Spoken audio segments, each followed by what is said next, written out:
Graven Moonshadow is a wood elf who lived a very difficult childhood. At a very young age, both his parents were murdered right in front of him during a raid on his village. The only family he had remaining after the attack was his little brother Zongold. The both of them traveled from forests to cities, enduring the brutal truth that was survival. A few months later, while traveling the cities, Graven and Zongold both realized that they had a knack for burglary.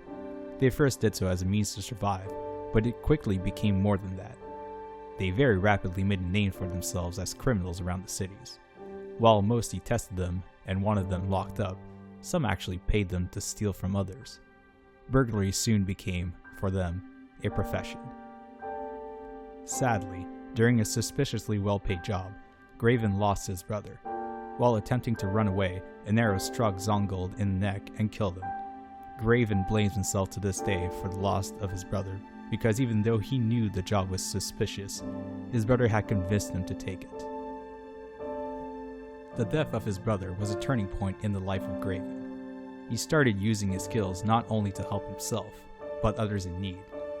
Living in the shadows, he punished people who did malicious acts, becoming a sort of vigilante. Yenian was born in Felolora. When he was still a child, both of his parents were killed while traveling on the road. Yenian was spared the death that came to his parents, but it wouldn't have been for long if he hadn't been discovered by Shadrach.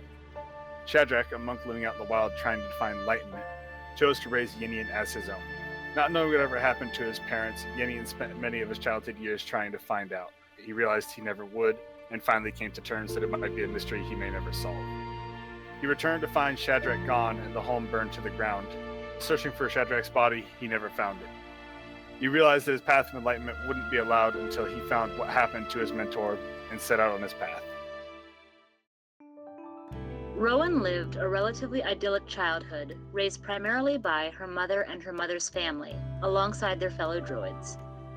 Her father, an elven explorer, took a rather distant interest in his child, not ready or truly willing to settle into a role of parenthood.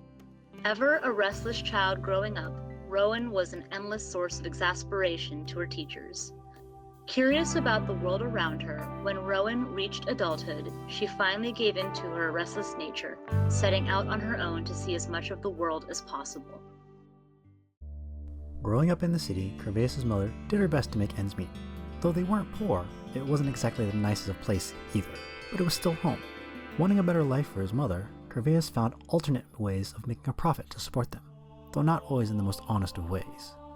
His less than savory employers used his natural charm to swindle many a traveler out of their coin, but when he started manifesting a talent for the arcane, they exploited him further. Or when his silver tongue and skills couldn't get the coin, they made him use his innate powers to shake down their targets. It was one particular job by his employers that changed his life, when he was ordered to collect a debt from his own mother. No longer wanting any part of them or that life, he burned that particular bridge down. Taking their belongings, he and his mother moved to another city where he would try to make a more honest living. Old habits are hard to change though, and he occasionally finds himself swindling a traveler or two to help make ends better. Though, since he no longer has a boss, he gets to pick and choose his targets now, and only takes enough to send a little extra home during his travels.